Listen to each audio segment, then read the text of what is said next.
In this video, we're going to cut through the noise and confusion about camping tents so that you can make the best decision about what style of tent you need to go camping. I'm going to introduce you to the most popular styles of camping tents found in campgrounds in America today. We're going to go through basic setup instructions, features typically associated with each style of tent, sizing recommendations, and at the end of the video, I'm going to give you some specific recommendations for tents that are going to work best in the area of the country that you live in. Let's go. The first tent we're going to talk about is the pop-up tent. Now, what gives a pop-up tent its structure is a series of pre-connected plastic-coated aluminum loops that are sewn directly into the body of the tent. Now, these loops are coiled tightly and kept under tension when the pop-up tent is inside of its storage bag. But when it's taken out of the bag and the straps released, the tension is released and the aluminum loops unwind, which pulls the tent body with them and creates the overall shape and structure of the pop-up tent. The pop-up tent is going to have the easiest setup out of all the tents we're going to discuss today. To set up the pop-up tent, you unzip the bag, remove the tensioning strap, and throw the tent into the air. Yeah, that's right. When it's in the air, it pops into life. Once the pop-up tent's popped, you just need to locate the braided loops on the bottom of the tent. Those are your stakeout points. Go ahead and stake out all of those braided loops and make sure that you pull your guy lines nice and taut, and that tent's set up. The approximate setup time for a pop-up tent is between 2 to 4 minutes, and that includes staking down the tent and tightening all the guy lines. The single greatest con about pop-up tents is that they don't handle bad weather very well. If I knew that it was going to rain and be windy, I certainly wouldn't choose to bring a pop-up tent with me. Because these tents have a structure that's made up out of those 3 loops and is mainly supported by guy lines on the exterior of the tent, it makes them extremely susceptible to collapse when confronted with high winds or heavy rains. The other problem with pop-up tents is that the rain fly is integrated directly into the body of the tent, meaning that it's sewn in and it can't be removed. Now, a lot of pop-up tents will have some large windows for ventilation, but pop-up tents are notorious for condensation buildup, especially in cooler temperatures and environments where there's a higher level of humidity. Because of that, you're going to want to be careful about what time of year you use your pop-up tent, or you may find that you wake up to a lot of condensation on the inside. The single greatest pro of a pop-up tent is how quick and easy it is to set up. Even for a first-time camper who's never been camping before, they can get one of these tents up in just minutes. The pop-up tent is the perfect tent for kids. It's so easy, they can set it up themselves before they do backyard campouts with their friends. The pop-up tent is a great tent for people looking to stay over after concerts and festivals because it's so easy. As long as you know that the weather's going to be nice, the pop-up tent is perfect. Ba-bam! Next up, the instant cabin tent.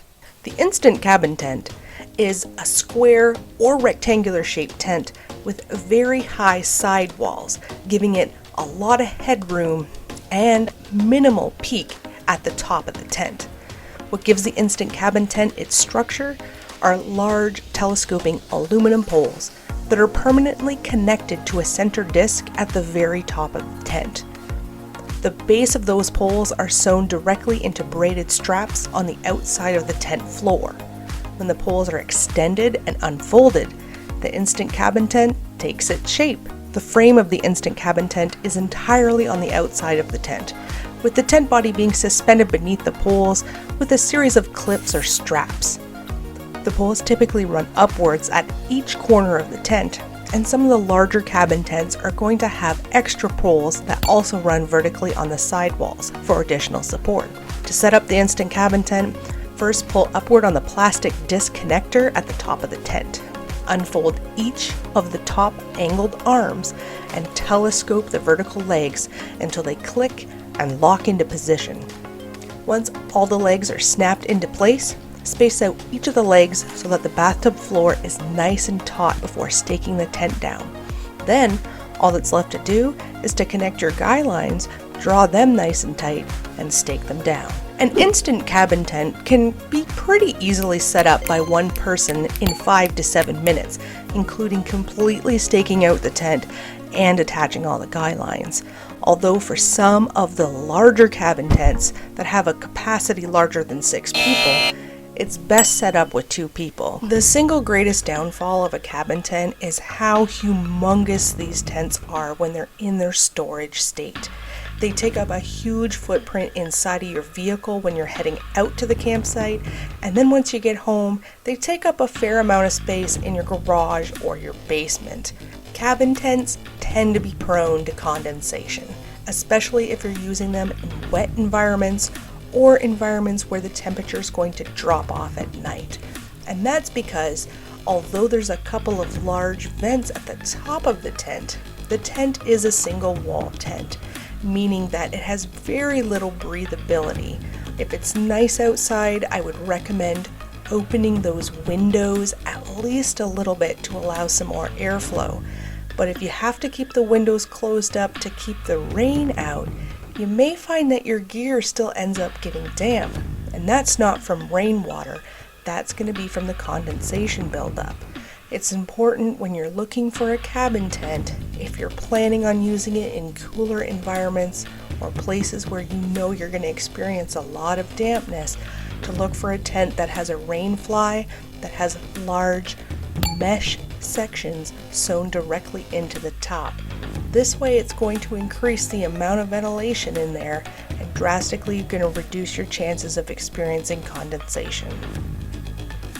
The cabin tent does a few things very well, and one of those things is space. The cabin tent has a ton of headroom, meaning that you can stand up, you can stretch out your arms and legs, and you can even walk around on the inside of one of these tents. The door is very large. You can unzip that door and then step in and out of the tent without having to crawl in and out of it like you do with a lot of other styles of tents. Because of the nice vertical walls, most of the floor space inside the tent is usable, so you can easily fit a lot of gear inside of one of these cabin tents. They're perfect for putting cots in or large air mattresses, and you can even set up a table on the inside of them to play cards or games if it happens to be raining at the campsite. Cabin tents use sturdy aluminum poles as the frame for their structure, which means that even though they take up a lot of vertical space and will catch a lot of wind, these types of tents tend to handle high wind situations fairly well. They also tend to handle heavy rain, hail, and even snow fairly well. And that's because the structure of the frame in a cabin tent is so robust. It can take a lot more abuse than a lot of other types of tents.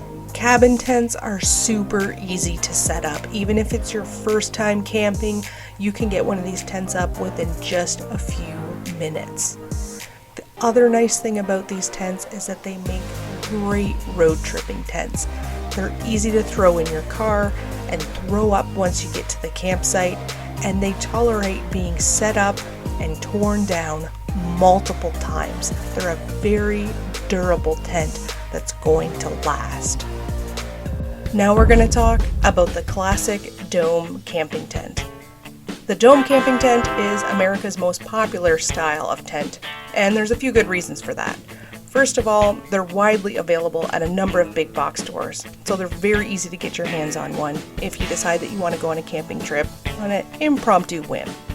Number 2, dome camping tents are pretty cost effective. They're fairly inexpensive, and you can pick up a decent one at a good price, which is important if you're just thinking about getting into camping. And number 3, these tents are designed with versatility in mind, meaning that they handle a wide variety of weather conditions really well, and they're typically pretty decent in bad weather conditions, including high winds and heavy rain. What gives dome camping style tents their structure is the use of a flexible interlocking frame that supports the main body of the tent below it and supports the rain fly above it.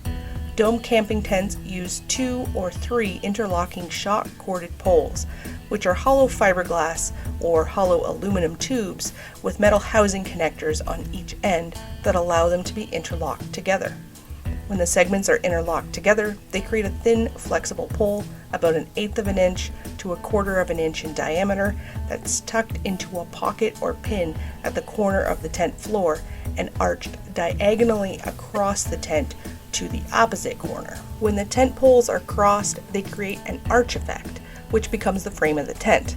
Now, architecturally, arches are one of the strongest shapes used in construction and engineering.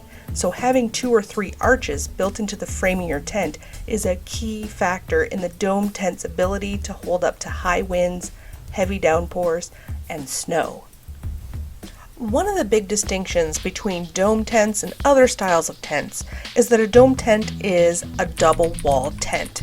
And what this means is that the inner structure of the tent is comprised mostly of a really super breathable mesh, and the waterproofness comes from an external rain fly that you apply over the top of the frame of the tent. This component is critical when it comes to dealing with condensation, which makes the dome tent the best style of tent to take out in rainy weather, in cooler temps, or in conditions where you go from having a high temperature during the day to a very low temperature at night. Those are the types of temperatures that are going to produce condensation inside tents, but dome tents are specially built with ventilation in mind.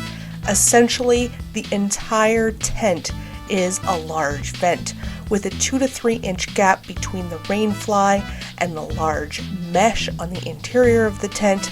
This allows the maximum breathability, and this tent is the best at handling condensation. We've talked an awful lot about the good things about dome tents, but what are some of the drawbacks? Well, quite frankly, it is a more difficult tent setup process. It is more lengthy, and for larger tents, you may need a second person. So those are all drawbacks to consider. Another major disadvantage to dome tents is its use of space. Dome tents tend to have pretty angled side walls, which drastically reduce the amount of vertical space inside one of these tents. This is what makes them effective at shedding rain and also standing up to high winds, but seriously limit the amount of headroom that's available in these tents. With that being said, most dome tents are going to have an entryway that requires you to operate a zipper that's very close to the ground and usually crawl in and out of these tents. Dome tents are particularly popular among younger, healthier people, and an older crowd may prefer a different style of tent that's a little bit easier to get in and out of. Do certain types of tents work better in certain parts of the country? Absolutely. If you're planning on using a pop-up tent, I really wouldn't plan on venturing much further than the boundaries of the Midwest with a pop-up tent. Pop-up tents are great for casual Midwest campers who are wanting to escape the big city for a weekend in conditions when they know the weather's going to be nice. The pop-up tent doesn't handle wind very well, so you're not going to want to subject it to a good old-fashioned Midwestern thunderstorm, but as long as the weather's nice, you'll be fine in a pop-up tent. The cabin tent is most suited to environments in the southeast, where we get high temperatures mixed with high humidity, as well as in the southwest, where we get a lot of that hot air coming out of those desert states. Both of these states are going to thank the large windows on the cabin tent to allow the extra ventilation and a cross breeze while you're sleeping. If you're planning on camping on the Pacific Northwest or the Atlantic Northeast, just plan to buy a dome tent. Dome tents are going to perform the best in these mountainous regions. They're going to handle the precipitation that these areas can pour down, and they're also going to handle the high winds. They're going to be the most versatile type of tent, and folks in those regions are going to be the happiest with them. When in doubt, go with a dome tent. Dome tents are the most versatile type of tent, and they can handle anything that you throw at them. And if you want to know what the #1 best-selling tent on Amazon is, click right over here, and I'll see you guys on that video.